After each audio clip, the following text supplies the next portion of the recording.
तुम्हीही आपल्या लाडक्या महाराजांचं राज्याभिषेक सोहळा पाहायला जायचा प्लॅन करत असाल तर ही रील नक्की बघा. आणि बाईक घेऊन येत असाल तर सावकाश चालवा, कारण की पाऊस पडला आहे. त्यासोबतच पाछाड गावच्या अगदी बाहेरच पार्किंग सुद्धा अवेलेबल असते बाईकसाठी. इथे पार्किंग करून आपल्याला रायगडच्या पायथ्याशी सोडलं जातं आणि तिथूनच आपल्या स्वर्गाचा प्रवास सुरू होतो.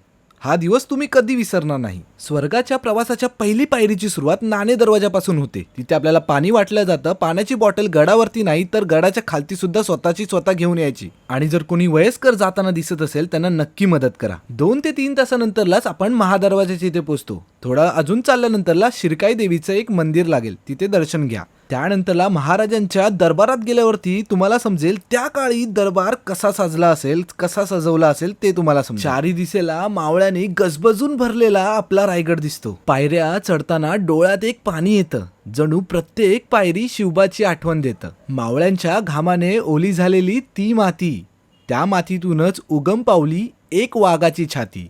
इथं घेतला गाजावाजा न करता निर्णय ठाम, हिंदवी स्वराज्य हा तोच त्यांचा धर्म आणि काम. गडावरती 5 तारखेला गेलो होतो मी. तिथे खायला भरपूर काही असतं, म्हणजे पिठला भाकर आणि बरंच काही. रात्री इतका जल्लोष असतो, तुम्ही पाहून तुमचे डोळे तृप्त होऊन जातील. आणि रात्री शाहीर त्यांच्या पोवाड्यावरती महाराजांची वीर कथा सांगतात.